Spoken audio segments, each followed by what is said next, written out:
I'll now introduce our witnesses. Greta Thunberg is from Sweden. She's a climate activist who helped build the Fridays for Future movement, where she began going on strike from school outside the Swedish Parliament on Fridays. She has spoken on the climate crisis before the EU Parliament. Welcome. Ms. Jamie Margolin is from Seattle, Washington. She's co-founder of the co-executive and co-executive director of the 0 Hour, an international youth climate organization founded in the summer of 2017. She's also a plaintiff in Piper v. State of Washington.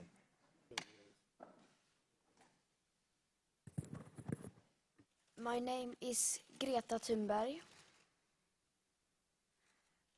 I have not come to offer any prepared remarks at this hearing.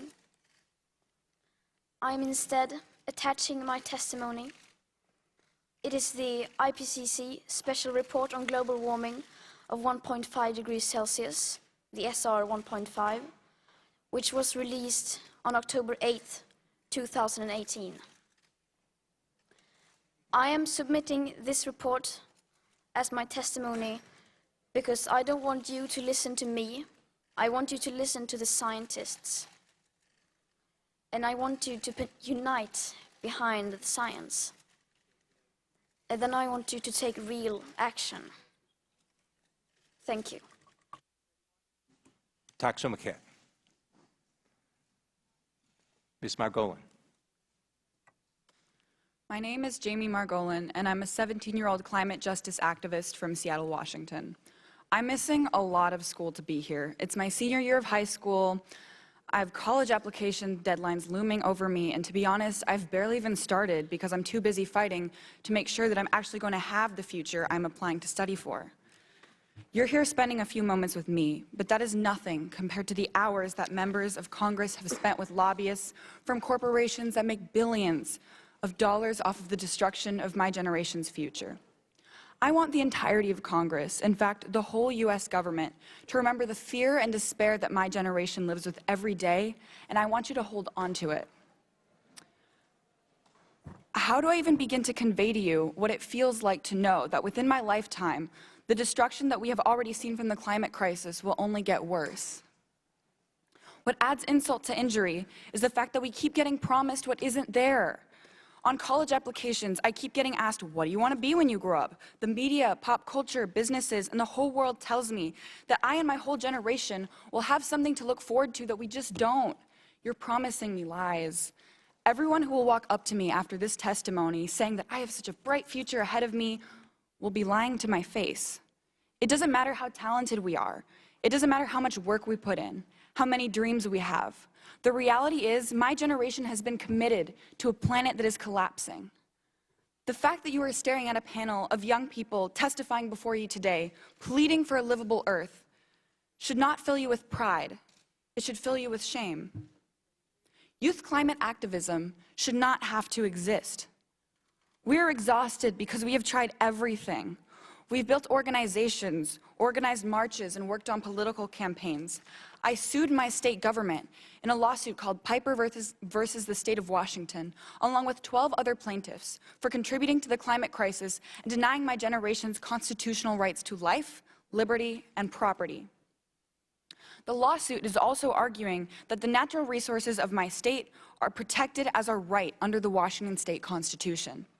The shellfish, salmon, orcas, and all of the beautiful wildlife of my Pacific Northwest home is dying due to ocean acidification caused by the climate crisis, and communities all over Seattle are suffering from the new fossil fuel infrastructure being built to lock in decades more of climate destruction into my state.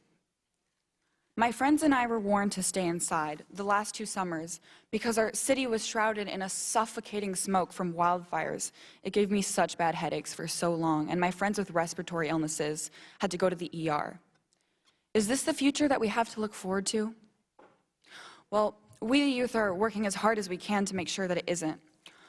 On July 21st of 2018, after an entire year of nonstop organizing, despite being full-time high school students with a lot of homework to do, my organization, 0 Hour, marched on Washington, D.C. in a pouring rainstorm and in 25 cities around the world, demanding urgent climate action from you and all of our leaders. and that was only the beginning. But by 2030, we will know if we have created the political climate that will have allowed us to salvage life on Earth, or if we acted too late. By then, we must be well on the path to climate recovery, but this must start today. In fact, it should have started yesterday. By 2030, I will be old enough to run for Congress and be seated right where you guys are sitting right now.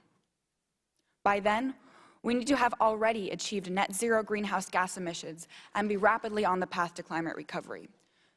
I can't wait until I'm sitting in your seats to change the climate crisis. You have to use the seats that you have now, because by the time I get there, it's going to be way too late. The good news is that experts agree that there are multiple pathways to decarbonize the United States energy system, and that doing so is both technologically and economically viable and beneficial. The most frustrating thing is that the US government can't even begin to imagine the massive political shift that has to happen in order for us to solve this issue. The politics just hasn't been invented yet.